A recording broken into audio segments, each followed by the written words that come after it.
20 years of loyalty, denied by a signature he never got to sign. 1962, Houston, Texas. Ivory Davis had worked at Hughes Tool Company for 2 decades. 20 years of showing up, working hard, doing everything right. When 6 apprenticeship positions opened up for skilled craftsmen, positions that could change his family's life, he applied immediately. He had the experience, he had the dedication, he had earned it. They rejected him in seconds. Not because he wasn't qualified, because he was black. Here's what they didn't tell you in history class. According to National Labor Relations Board records, Hughes Tool Company had been running a legal segregation system inside its Houston plant since the 1930s. Nearly 3 decades of Jim Crow in steel-toed boots and safety glasses. The Independent Metal Workers Union had organized the facility in 1941 and immediately created 2 separate locals, all-white Local 1 and all-black Local 2. The contract that denied Ivory Davis? According to federal documents, it was negotiated in 1961 between the company and the union, but only Local 1 got to sign it, the all-white union. Black workers weren't even allowed in the room when their own working conditions were being decided.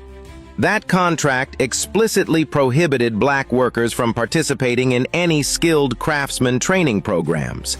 It was segregation written into the fine print and stamped with federal approval. Ivory Davis took his grievance to Local 1, the union that was supposedly representing all workers.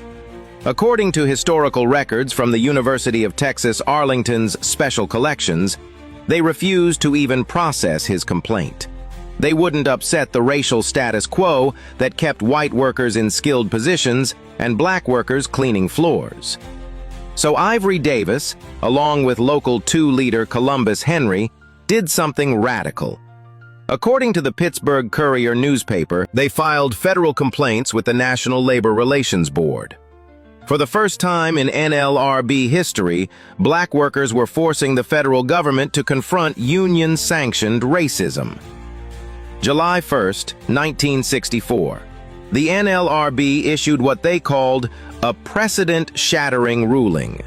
According to Section 8B-1A of the Taft-Hartley Act, Local 1's refusal to process black grievances was an unfair labor practice. The board didn't just slap them on the wrist, they decertified the entire union. 50 years of Jim Crow unionism ended in a single decision.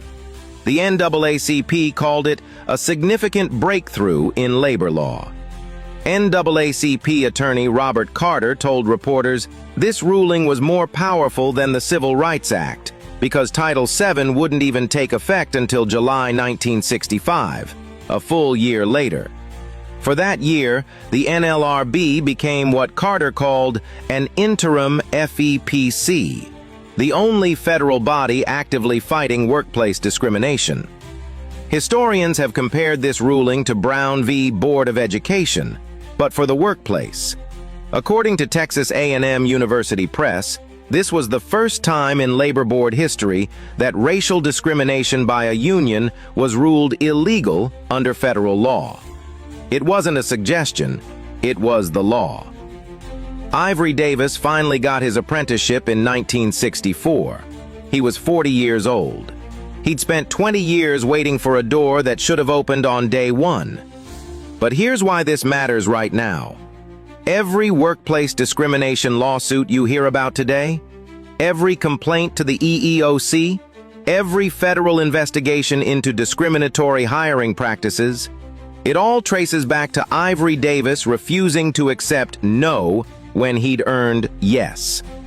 One man with 20 years of experience and the courage to challenge a system that had never been challenged before.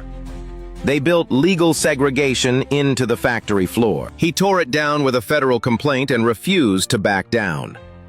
What workplace injustice are we still accepting today because that's just how it's always been?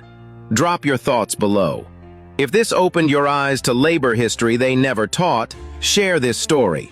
And follow for more untold accounts of ordinary people who changed everything by refusing to stay quiet.